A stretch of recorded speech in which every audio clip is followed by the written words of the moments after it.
The tense negotiations in a bitterly divided Washington. Day one of the government shutdown, and right now no end in sight. The White House accusing the Democrats of throwing a temper tantrum in front of the American people.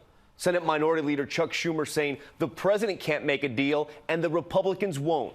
The sticking point right now for both sides, an issue surrounding the children of undocumented immigrants.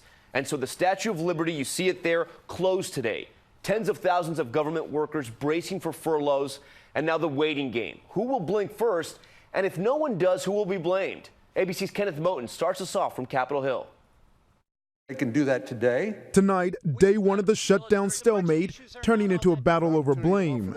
We do some crazy things in Washington, but this is utter madness. Day one of the Senate Democrats' government shutdown.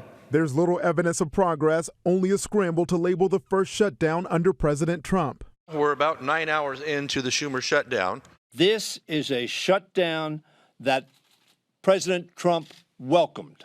The president tweeting, "This is the 1-year anniversary of my presidency, and the Democrats wanted to give me a nice present." He promised infrastructure. He gave us a train wreck. And now, 1-year anniversary, a big, fat failure F. Democrats drawing a line in the sand for a funding measure that includes a fix for the Dreamers, nearly 800,000 undocumented immigrants brought to the U.S. as children. Overnight, frantic negotiations in the Senate behind closed doors and even on the floor. Some people are going to have to get off their high horse and come to their senses. The clock striking midnight with no agreement on the 1-month stopgap measure that's already passed the House. GOP Senator Lindsey Graham desperately trying to rally support for 3 weeks of funding. I feel like I'm Switzerland with the army the size of the Vatican. Tonight, Democratic Senate Leader Chuck Schumer revealing new details about his Friday 90-minute Oval Office meeting with the president. Schumer saying he even offered to include funding for the border wall as part of a deal. The president said many times he would take a deal that included DACA in exchange for the wall. I put that deal on the table. But Schumer says hours later, Trump called, changing his mind. Negotiating with President Trump is like negotiating with Jell-O.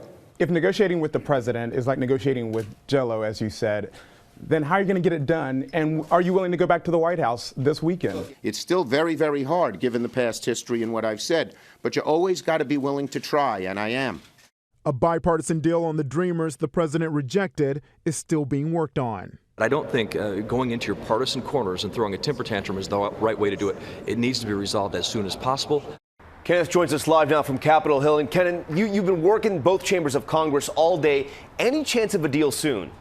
Tom, lawmakers on both sides are talking and negotiating, but there appears to be no progress at this point. Congress is racing against the clock. The weekend is giving them some time to work out a deal before those 800,000 federal employees will be furloughed on Monday.